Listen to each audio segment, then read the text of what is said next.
आइए अब कविता आरंभ करते हैं।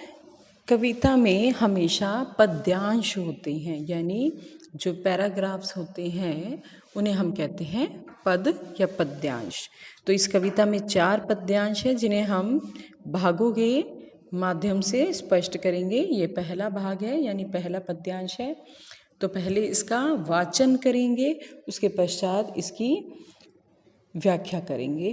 तो पहले देखें, कलम आज उनकी जय बोल, कलम आज उनकी जय बोल, जला अस्थियां बारी बारी, चिटकाई जिनमें चिंगारी, जो चढ़ गए पुण्य वेदी पर, लिए बिना गर्दन का मोल, कलम आज उनकी जय बोल, कलम आज उनकी जय बोल।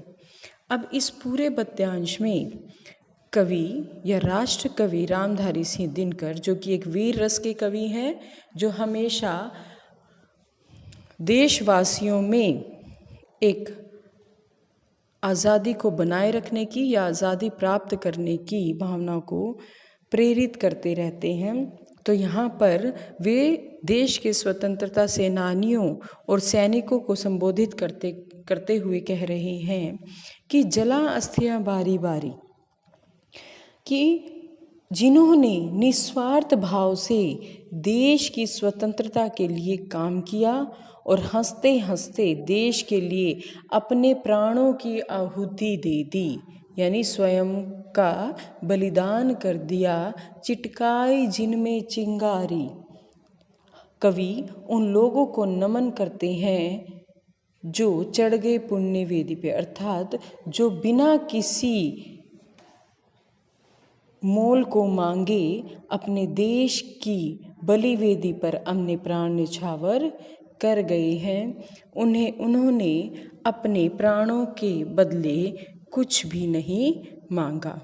तो देखिए, यहाँ पर सार्थक आप व्याख्या नहीं कर पाएंगे, यहाँ पर केवल भाव को लेकर चलना है आपने, कि पूरे पद्यांश में कवि दिनकर जी कह रहे हैं कि मैं अपनी कलम से उन वीर सैनिकों और स्वतंत्रता सेनानियों की जय बोलना चाहता हूँ, जिन्होंने बिना किसी स्वार्थ के या बिना अपने प्राणों के बलिदान के बदले कुछ मांगे बिना अपने देश की स्वतंत्रता को बचाए रखने के लिए या देश को स्वतंत्र करवाने के लिए अपने प्राणों की आहुति दे दी, अपने प्राण त्याग दिए, अपने प्राणों का बलिदान कर दिया।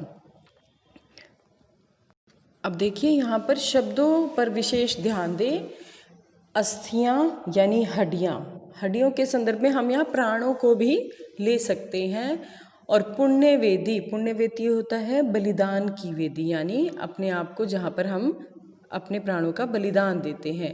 लिए बिना गर्दन का मोल, यानी अपने प्राणों की आहुति देने के पश्चात उनके सगे संबंधी या उनके मित्र किसी भी प्रकार का उनके प्राणों का मोल नहीं लगाते। वे निस्वार्थ भाव से देश की सेवा करते हैं, ताकि उस समय अंग्रेजी शासन था, ये उस समय की कविता है, तो वे अंग्रेज़ों से देश को स्वतंत्र करवाना चाहते थे। इसलिए वे निस्वार्थ भाव से देश की स्वतंत्रता को प्राप्त कर